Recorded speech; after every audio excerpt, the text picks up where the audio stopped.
সাল্লাল্লাহু আলাইহি সাল্লাম, কি আছে তোমাদের, কি আছে তোমাদের কাছে গর্ব করার মতো? হাইয়া আলাস সালাহ, ঘাড় ফিরিয়ে চলে যাচ্ছ, এই গর্বের দিন টিকে থাকবে তো? You will be very proud for this that I am a very young and study, এটা ঠিক থাকবে তো? তোমার এই জওয়ানিকে তুমি ধরে রাখতে পারবে তো? তোমার এই জওয়ানি ঢলবে না তো? ভালো করে ইয়াদ করো, আমি তোমার বড় মেহেরবান আল্লাহ তোমাকে বলছি, একটু ঝুঁকতে শেখো। কি আছে তোমার কাছে গর্ব করার মতো? একটা জিনিস আমাকে দেখিয়ে দাও। আল্লাহ দেখিয়ে দিয়েছে তোমার কাছে তিনটে আছে, তিনটি। কি কি? এক, পায়ের নখ থেকে মাথার চুল পর্যন্ত নাপাক ছাড়া আর পাক বলে কোনো কিছু নেই তোমার কাছে। দেখাও একটা জায়গায়, এই জায়গাটা পাক আছে, বদবু ছাড়া খুশবু বের হয়, দেখাও। পুরুষ হওয়ার মেয়ে ছেলে দেখাও না। খুলিকাল ইনসানু মিন নুতফা। আমি আল্লাহ জিজ্ঞাসা করছি, তোমার পরিচয়টা আমাকে শোনাবে। পরিচয়টা কি আছে আমাদের কাছে ওই পরিচয় ছাড়া? Few practice we everybody were of a drop of a dirty fluid, nothing else. আমরা সবাই, আল্লাহ আমাদের পরিচয় জানতে চাইছেন। খুলিকাল ইনসানু মিন নুতফা, আমরা বড় ওই নাপাক মনির কাতরা থেকে আমরা জন্ম নিয়েছি। আমাদের পরিচয় few practice we are A drop of a dirty fluid, আমরা এক বিন্দু নাপাক মনির কাতরা, এর চাইতে বড় পরিচয়। আচ্ছা, তোমার পায়ের নখ থেকে মাথার চুল পর্যন্ত একটা জায়গা দেখাবে যেখান থেকে খুশবু বার হয়, দেখাও। নাক থেকে যদি করো, স্বামীও পর্যন্ত বলবে নাকটা একটু ঘুরিয়ে ওই দিকে। মুখ দিয়ে অক করো যদি, তো ছেলেমেয়েরা বলবে আম্মু তুমি এটা কি করছো? পায়খানা পেশাবের রাস্তা দিয়ে হলে তো কথাই নেই। কান থেকে যদি কিছু বেরোয় তো কথাই নেই। চোখের এই জায়গা থেকে যদি বেরোয় তো পাশে কেউ বসতে দেবে না। এরপরে পুরো শরীরের এক একটা লোমের গোড়া থেকে যদি একটু করে ঘাম বের হয়, তো আমার নিজের বিবি, নিজের বেটা বেটি বলবে না আব্বু, স্বামী একটু হাতটা দাও তো, একটু চুমু দিই, চুমু দিই, ঘাম বেরোচ্ছে তো, তুমি তো হাজারো হলে আমার স্বামী, তুমি তো আমাদের আব্বু, তা একটু দাও না, একটু চুমু দিই। কেউ সবাই আব্বু একটু হাতটা সরিয়ে নাও না, ঘাম বেরোচ্ছে। এই তো তোমার পরিচয়, পায়ের নখ থেকে মাথার চুল পর্যন্ত বদবু ছাড়া কোথাও। তিন, খুলিকাল ইনসানু মিন জাইফা, তোমরা বড় দুর্বল। আমি জিজ্ঞাসা করছি, 3.5 হাতের একটা এইরকম শরীর, সুটাম চেহারা, আচ্ছা তোমার পিঠে কি বসে আছে? এইভাবে 2-3 বার দেখার পরে বলবে কই, দেখা তো যায় না। আচ্ছা, তা তুমি না খুব বুদ্ধির বড়াই করো, মডার্ন টেকনোলজি আর সায়েন্সের খুব গালগপ্প করো, তোমার নিজের পিঠে কি বসে আছে তুমি বলতে পারো না? বলে না, তা জানি না।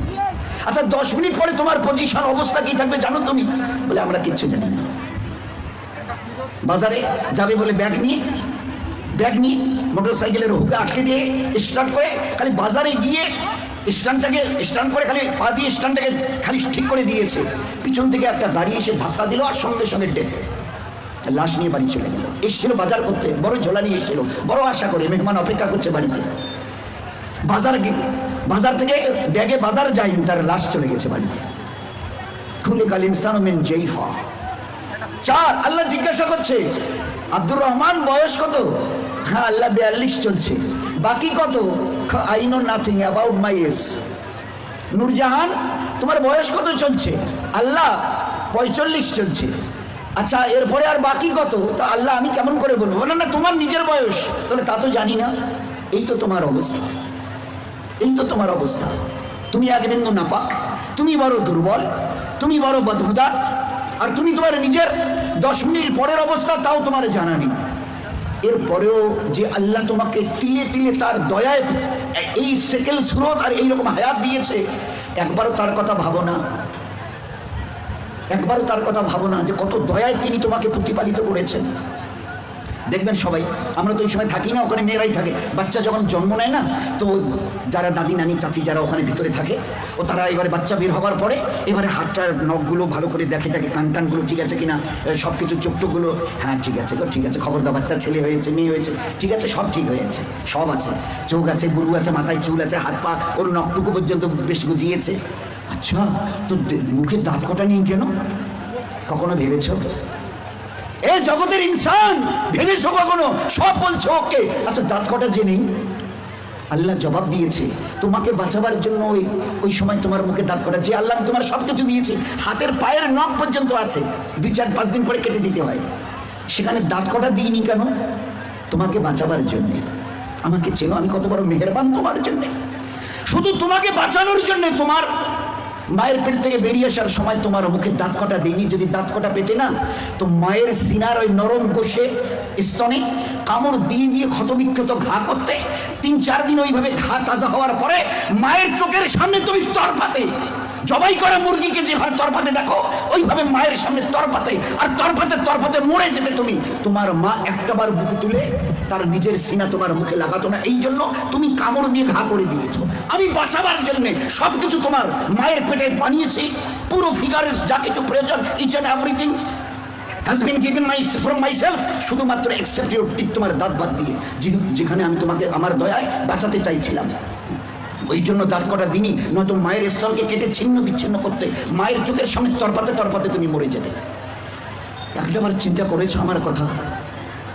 তোমার প্রতি কত দয়া করেছি। ফের এই বাচ্চাটা হাদিসে পাকের মধ্যে এসে আস্তে আস্তে যখন বড় হয়, তার বুবুকে, ভাইকে, আব্বাকে কিছু খেতে দেখে, শব্দ এর কানে আসে, আমারও ওইরকম দাঁত থাকলে আমিও খেতাম।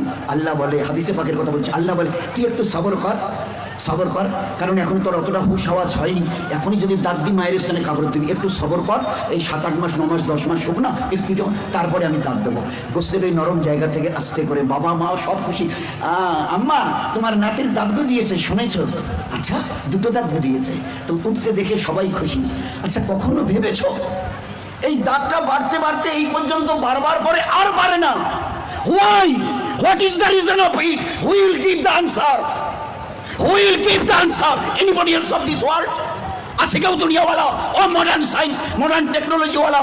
এই দাঁতকে গজাতে থেকে খুশি হয়েছো, বাড়তে এই পর্যন্ত বেড়ে গেছে, তারপরে আর বাড়ে না। কোন দুনিয়ার মডার্ন টেকনোলজি এর পিছনে কাজ করেছে বলো না? দেখেছো আমার দয়া?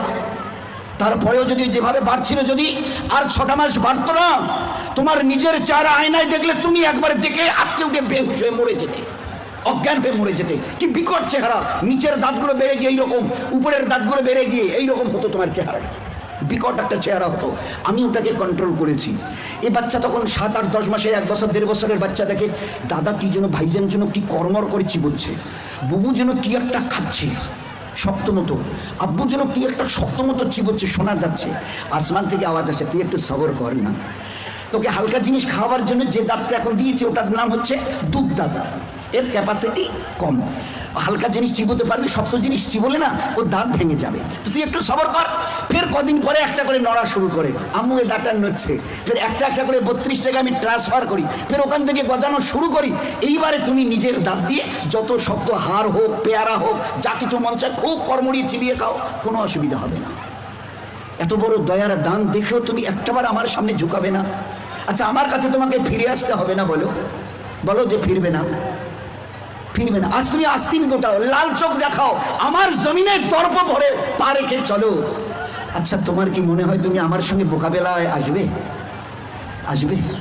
তোমাকে সেজদা করতে না, ওসব আমাদের দ্বারা হবে না। হয় কি আছে তোমার কাছে গর্ব করার মতো? আর আমার সঙ্গে তুমি পাল্লা দেবে, মোকাবেলায় আসবে, কি আছে তোমার কাছে বলো না? মাস আজকের যেটা ফুলছে মাসল, এটাকে না আর এইদিকে ঝোলা মানে ফুলাতে পারবে না। শত চেষ্টা যদি করো তো উপরের দিকে নয়, নিচের দিকে ঝুলে থাকবে। যে দাঁত আজকে কর্মড়িয়ে অন্যের দিকে লাল চোখ করে তাকাও, এই চোখ আজ বাদে কাল ঝাপসা হবে। এ দাঁত তোমার কাছ থেকে তোমাকে জিজ্ঞাসা না করে বিদায় নেবে। এ কালো চুল তোমাকে না বলে সাদা হবে। এ শক্ত বডির মাসল এ তোমাকে না জিজ্ঞাসা করে গোস্ত আস্তে আস্তে চামড়া ঝুলে থাকা শুরু হবে। আমার কাছে কি তোমার কাছে আছে মোকাবেলা করার মতো? কিছুই আমি করব না, শুধু তোমার বয়সটুকুকে একটু যদি বাড়িয়ে দিই। ও আম্মেরহু নুনাক্কিসহু ফিল খালক, মায়ের পেট থেকে বের হয়ে যেভাবে মুখ থুবড়ে পড়েছিলে, নিজের পায়খানা নিজের হাতে ওইভাবে ছেনিয়ে নিজের মুখে দিয়েছিলে না, আমাকে তুমি কি দেখতে চাও? একটু যদি হায়াতটুকু বাড়িয়ে দিই, মুখ থুবড়ে পড়ে থাকতে হবে। পাশ দিয়ে কেউ হেঁটে যেতে রাজি হবে না, কারণ দেখলেই বলবে কেউ আমি একটু বাথরুম যাবো, আমার একটু হাতটা ধরে তুলে দাও তো। কেন কি তোমার ওই পিছনের দিন কটা মাসেল ফুলানো, লাল চোখ করা, জমিনে দর্প ভরে চলার ওই দিনগুলো কোথায় গেল আমি জানতে চাইছি। বলো না, আমি কিচ্ছু করবো না। একটা হাতি যদি এসে মশাকে বলে, আরে তুই নাকি আমার সঙ্গে নাকি পাল্লা দিবি, তা আমি তো চিন্তা করে কুল পাচ্ছি না, তোকে যে মারবো কোথায় মারবো। আচ্ছা, একটা হাতি যদি মশাকে মারতে চায় কোথায় লাদ মারবে বলেন তো? তো আল্লাহ যদি আমাদের মতো 3 হাতের একটা কমজোর নাপাক ইনসানকে আল্লাহ যদি টোকা দিতে চায়, তো আল্লাহ কি তোর কোথায় টোকা দেবো বলতো? আমি আল্লাহ সাত আসমান জমিনকে একদিন আমি আমার হাতের তালুতে নেব। লিল্লাহিল ওয়াহিদিল কাহার, সাত আসমান ও জমিনকে আমি একদিন আমার হাতের তালুতে। ও আল্লাহ কত বড়! আর ওই আল্লাহর মোকাবেলায় যদি আমি আসি তো আল্লাহ কি বলবে? ওই হাতির মতো মশাটাকে যদি বলে, আরে তোরে আমি কোথায় ধরি আর কোথায় মারি বলতো?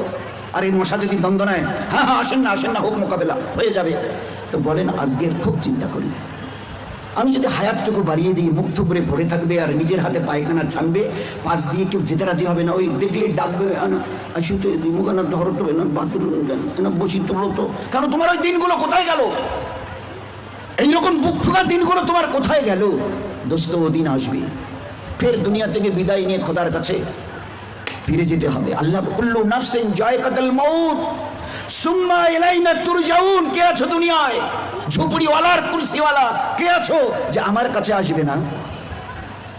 শেষ কথাটা অনুরোধের সঙ্গে, আমরা যত ভাই এখানে এসেছি, প্যান্ডেলের ভিতরে বাইরে, আমাদের যত মা বোন ওখানে ভিতরে আছে, তারা সবাই একটা কথার উত্তর দিই, নিজের ইচ্ছায় আমি দুনিয়ায় এসেছি, কারো উপরে ভরসা করে নয়, ডিপেন্ড করে। আমি আমার নিজের ইচ্ছায় এসেছি। এরকম বলনেওয়ালা কারা কারা আছে একটু হাত তুলে দেখাবেন দয়া করে। আমরা পুরুষরা, আমাদের ওখানে পর্দার ভিতরের মা বোনেরা, আমি আমার নিজের ইচ্ছায় এসেছি, যেদিন আমার মন চাইবে আমি নিজের ইচ্ছায় যাব। আছে কেউ একথা বলনেওয়ালা দুনিয়ায় এরকম বাহাদুর? আমরা কেউ আসিনি, আমাদেরকে পাঠানো হয়েছে। উই হ্যাভ নট কাম, আমরা আসিনি, আমাদেরকে পাঠানো হয়েছে। আমরা ইচ্ছা করে যেতে চাইলে ইচ্ছা করে যেতেও পর্যন্ত পারবো না। তিনি যেদিন ডাক দেবেন, আব্দুর রহমান আয়, তো শত সহস্র বাঁধনকে ছিন্ন করে চলে যেতে হবে। সকিনা রহিমা আয়, তো সমস্ত চোখের পানিকে ভাসিয়ে দিয়ে ওদেরকে চলে যেতে হবে। আমরা কেউ আসিনি, আমাদের পাঠানো হয়েছে। ওলামায়ে কেরাম বলেন, হ্যাঁ তুমি যদি বুক ফুঁকে বলতে পারো আমি আমার নিজের ইচ্ছায় এসেছি, হ্যাঁ তুমি আল্লাহর অনুগত হবার কোনো প্রয়োজন নেই, আল্লাহর ইবাদত তোমার করার কোনো প্রয়োজন নেই। তুমি যখন নিজের ইচ্ছায় এসছো, যা তোমার মন চাইবে তুমি তা করে যাও। হ্যাঁ যদি বলো যে না আমি আমার নিজের ইচ্ছায় তো আসিনি, আমার দয়ালু আল্লাহ আমাকে বড় মেহেরবানি করে মানুষ করে দুনিয়ায় পাঠিয়েছেন, হয় আমি পুরুষ অথবা মেয়ে ছেলে, আজ এই 20, 30, 40, 50 বছরের হায়াত আমার, এই যে এটা আমি পেয়েছি, এটাও আল্লাহ পাকের আমার বড় দয়া মেহেরবানি। তা যদি না হতো তো আমার আল্লাহ যদি দেখতে চাইতেন, আমার মায়ের পেটে থাকাকালীন আল্লাহ ওখান থেকে আমাকে বিদায় করে দিতে পারতো। বহু বাচ্চা মায়ের পেট থেকে ওইখানে বিদায় নিয়ে চলে গেছে, এক ঝলক আল্লাহ দুনিয়া দেখতে দেয়নি। কি বলতে চাই? যে আল্লাহ আমাদের সঙ্গে বড় দুর্ব্যবহার করেছে হায়াত দিয়ে। তো আল্লাহ বলতে চায় যে তাহলে তুমি কি বলতে চাও? আমি একটু ভুল করেছি নাউজুবিল্লাহ, হায়াত দিয়ে, জওয়ানি দিয়ে, তাকত দিয়ে। ইচ্ছা যদি আমি করতাম না, মায়ের পেটে মোরা বাচ্চাকে তোমাকে বের হয়ে আসতে হতো, এক ঝলক দুনিয়া দেখতে পারতে না। এই জন্যে আমরা যারা সাথী পুরুষরা আছি, আমরা যারা পর্দার ভিতরে মা বোনেরা আছি, একটু আল্লাহকে চিনতে চেষ্টা করি। আমরা আসিনি, দয়া করে আল্লাহ পাঠিয়েছে। যেতে চাইলেও নিজের ইচ্ছায় যেতে পারবো না, আল্লাহ যেদিন ডাক দেবে যেতে হবে। আসা যাওয়া দুটোই যখন আল্লাহর ইচ্ছায়, তো মাঝখানের এই কটা দিন নিজের ইচ্ছায় চলে জীবনটাকে যেন বরবাদ না করি। দুনিয়ার জীবনও বরবাদ হবে, আখিরাতের জীবনও বরবাদ হবে। বরবাদের লাস্ট কথাটা হলো এই, তুমি আমার ইবাদতকে ছেড়ে দাও, দুটো জিনিস তোমাকে আমি দেব। এক, যতদিন দুনিয়ায় বেঁচে থাকবে, চাই পুরুষ হও অথবা মেয়ে ছেলে, আমার ইজ্জত জালালের কসম, দুনিয়ায় তোমার জীবন যাবে অশান্তির আগুনে জ্বলতে, মরণের পরে তোমার জীবন যাবে জাহান্নামের আগুনে জ্বলতে। না দুনিয়ায় শান্তি না আখিরাতে। দুনিয়ায় তোমার যতদিন 100 বছরে যদি বেঁচে থাকো, দুনিয়ায় তোমার জীবন যাবে অশান্তির আগুনে জ্বলতে, মরণের পরে তোমার জীবন যাবে জাহান্নামের আগুনে জ্বলতে। এই জন্য